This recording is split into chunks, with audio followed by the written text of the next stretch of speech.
Baik, Assalamualaikum warahmatullahi wabarakatuh. Selamat pagi anak-anak. Oke, terima kasih sudah menyempatkan waktunya untuk berkunjung di channel YouTube Bapak. Ya, pada kesempatan pagi hari ini, seperti minggu-minggu yang lalu, Bapak akan memberikan materi kepada kalian, dan materi dan juga tugas refleksi sudah Bapak share ke Google Classroom. Mungkin nanti bisa sambil membaca materi yang ada di Google Classroom.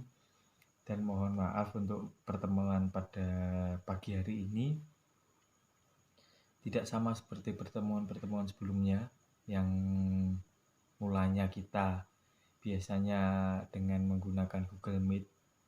Akan tetapi untuk pertemuan kali ini, berhubung Bapak juga belum bisa menyempatkan waktu untuk datang ke SMA Negeri 6, Bapak ingin mengubah pola dengan cara yaitu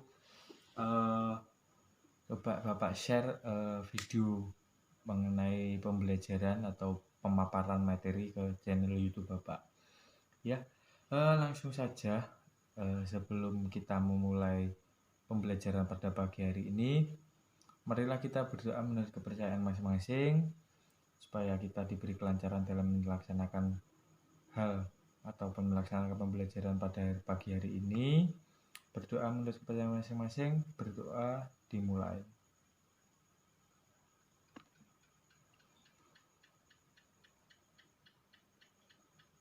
Oke, selesai. Ya. Oke. Materi yang akan Bapak bahas pada pertemuan pagi hari ini yaitu tentang iman dan takwa. Ya, iman dan takwa. Iman dan takwa kepada Tuhan Yang Maha Esa. Baik. Sedikit Bapak jelaskan mengenai pengertian dari iman. Jadi menurut Kamus Besar Bahasa Indonesia atau KBBI, iman itu kepercayaan yang berkaitan dengan agama, keyakinan dan ketetapan hati dan keteguhan batin. Berarti di sini iman itu percaya atau meyakini dengan hati, mengucapkan dengan lisan dan mengamalkan dengan perbuatan.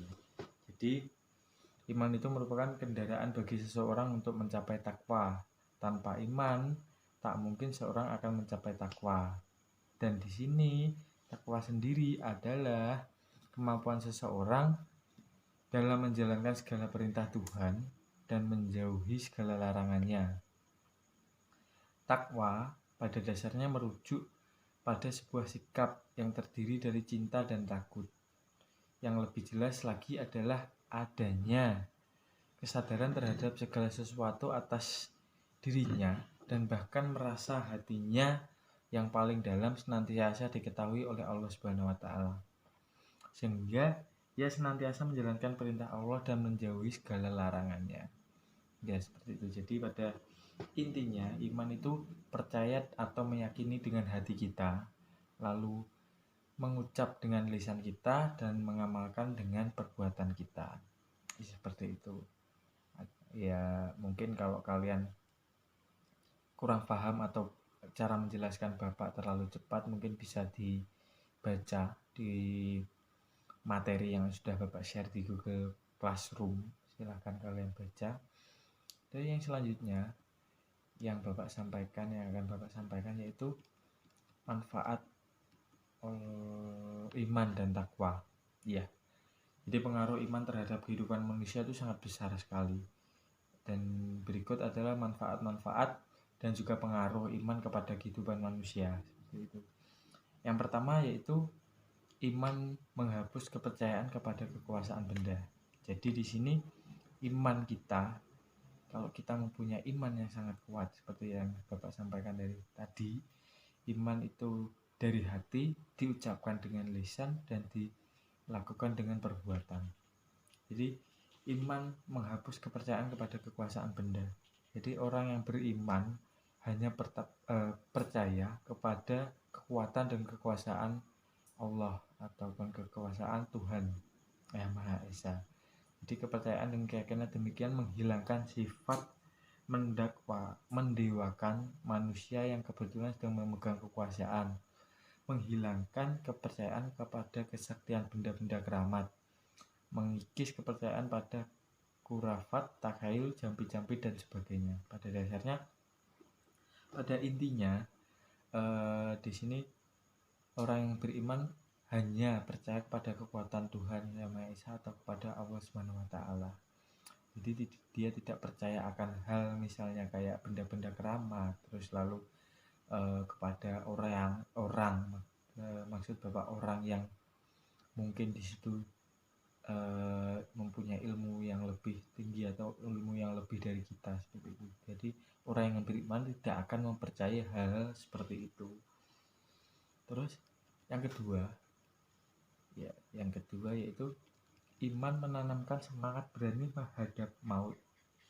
Takut menghadapi maut menyebabkan manusia menjadi pengecut. Di sini banyak manusia yang tidak berani mengemukakan kebenaran karena takut menghadapi resiko. Orang yang beriman yakin sepenuhnya bahwa kematian itu di tangan Allah atau di tangan Tuhan Yang Maha Esa. Pegangan orang beriman mengenai soal hidup dan mati adalah firman Allah dalam Quran surat An-Nisa ayat 4 seperti itu. Terus yang selanjutnya yaitu iman menanamkan sikap self-help dalam kehidupan. Jadi rezeki ataupun mata pencaharian memegang peranan penting dalam kehidupan manusia. Banyak orang-orang yang melepaskan pekerjaannya karena kepentingan penghidupannya. Jadi kadang-kadang manusia itu tidak segan-segan melepaskan prinsipnya.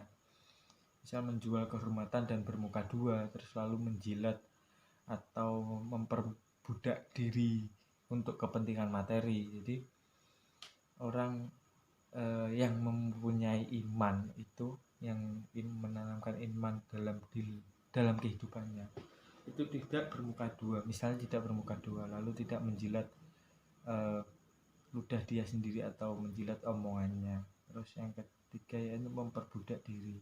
Jadi kalau kita mempunyai iman yang kuat, kita tidak akan menjalani beberapa hal yang sudah Bapak sampaikan misalnya tadi bermuka dua, menjilat lidahnya sendiri atau menjilat omongannya sendiri, dan juga memperbudak diri dia sendiri untuk kepentingan materi, dalam tanda kutip untuk kepentingan materi ya, seperti itu.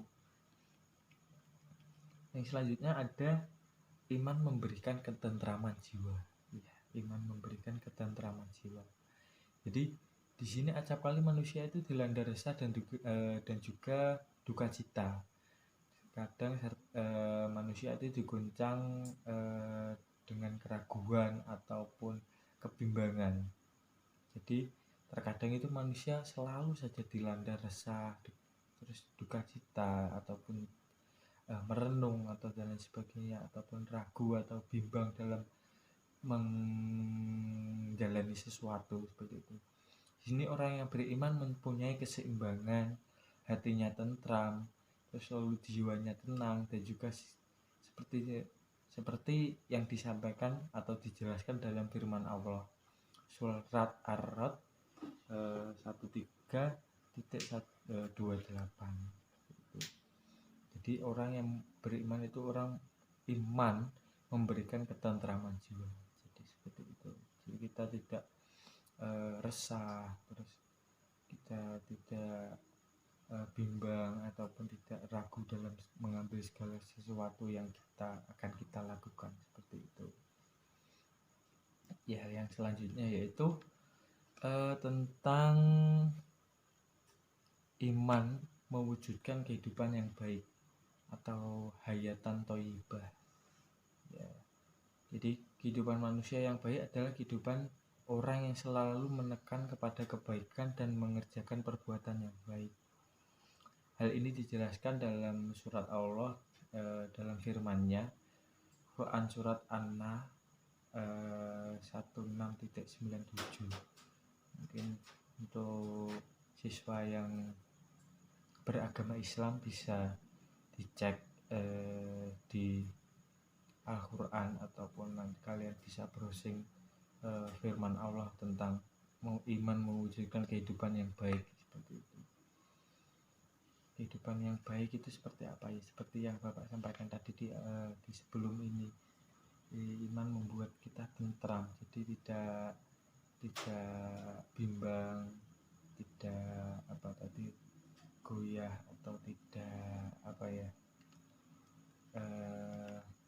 dilanda resah, seperti itu. Terus yang selanjutnya yaitu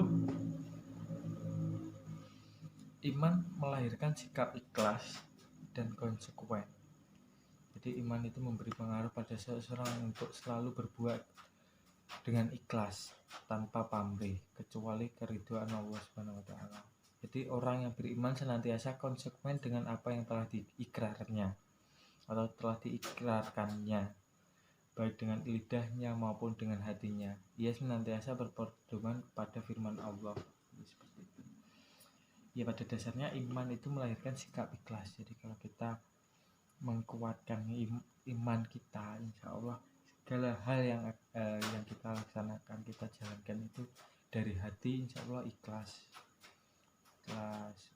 tanpa pamrih, seperti itu.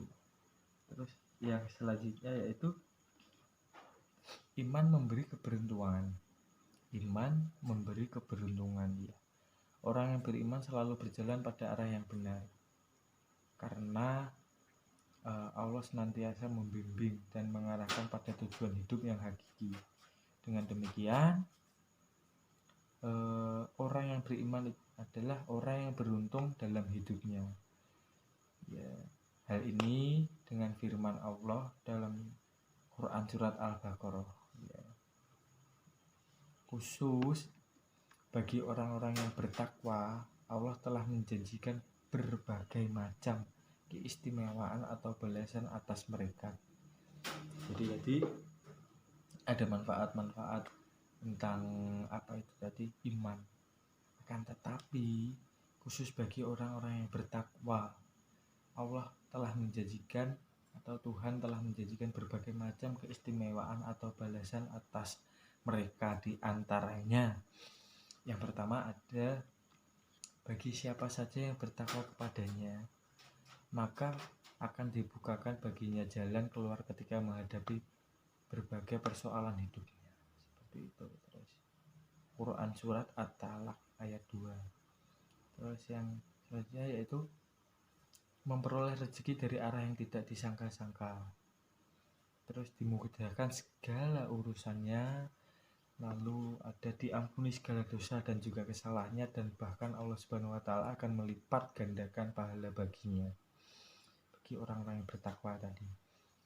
Terus orang yang bertakwa tidak akan pernah merasa takut, mengeluh, was-was dan sedih. Terus mereka yang bertakwa akan memperoleh berita gembira baik di dunia maupun di akhirat. Quran surat Yunus 64. Ya. Itu tadi ada manfaat dan juga janji dari Allah Subhanahu wa taala bagi keistimewaan atau balasan atas mereka yang bertakwa kepada Tuhan Yang Maha Esa ataupun kepada Allah Subhanahu wa taala. Ya, itu tadi mungkin singkat yang Bapak bisa sampaikan mengenai iman dan takwa. Mungkin nanti kalaupun kalian kurang paham bisa menanyakan hal ini kepada mungkin guru agama kalian, mungkin di kelas atau di waktu pembelajaran pendidikan agama Islam. Kalian silahkan bertanya, menggali lebih dalam tentang iman dan takwa, seperti itu. Mungkin Bapak di sini hanya menjelaskan secara garis besar atau garis global saja. Kalau kalian ingin lebih dalam, lebih mengetahui lagi tentang apa yang akan diberikan kepada kita atau kepada orang yang bertakwa, terus lalu cara kita bisa meningkatkan iman dan juga takwa kepada Tuhan Yang Maha Esa seperti apa, coba kalian nanti bisa menanyakan hal tersebut kepada guru yang bersangkutan atau kepada guru pendidikan agama Islam. Jadi di sini Bapak hanya sedikit menjelaskan secara garis besar saja, seperti itu ya. Mohon maaf kalaupun tadi Bapak menjelaskan terlalu terburu-buru ataupun kurang jelas, dan juga Bapak mohon maaf bila ada siswa yang tersinggung atas ucapan Bapak selama menjelaskan tadi. Sekali lagi terima kasih kepada semuanya. Sudah menayangkan atau sudah bergabung di channel YouTube Bapak. Terima kasih sudah mendengarkan apa yang sudah Bapak sampaikan dari awal hingga akhir. Mungkin kurang lebihnya itu yang dapat Bapak sampaikan, dan jangan lupa ada beberapa tugas refleksi yang sudah Bapak share di Google Classroom, dikerjakan hampir sama seperti minggu-minggu yang kemarin. Jadi kalian bisa menulisnya di suatu lembar kertas kosong. Kalian tulis jawaban kalian, lalu kalian foto, lalu kalian share lagi ke Google Classroom, seperti itu ya. Itu mungkin yang bisa Bapak sampaikan. Terima kasih atas waktunya. Tetap jaga kesehatan, tetap jaga pola makan kalian, tetap semangat karena kita sudah mulai pembelajaran tatap muka. Dan jangan bermalas-malasan ya. Tadi jangan lupa protokol kesehatan kemanapun kalian bepergian, karena kita sudah mulai pembelajaran tatap muka, karena kita lebih intens dengan orang-orang di luar kita, selain kita ya, seperti itu ya. Itu yang dapat Bapak sampaikan. Terima kasih sekali lagi. Billahi taufiq wal hidayah. Wassalamualaikum warahmatullahi wabarakatuh. Selamat pagi.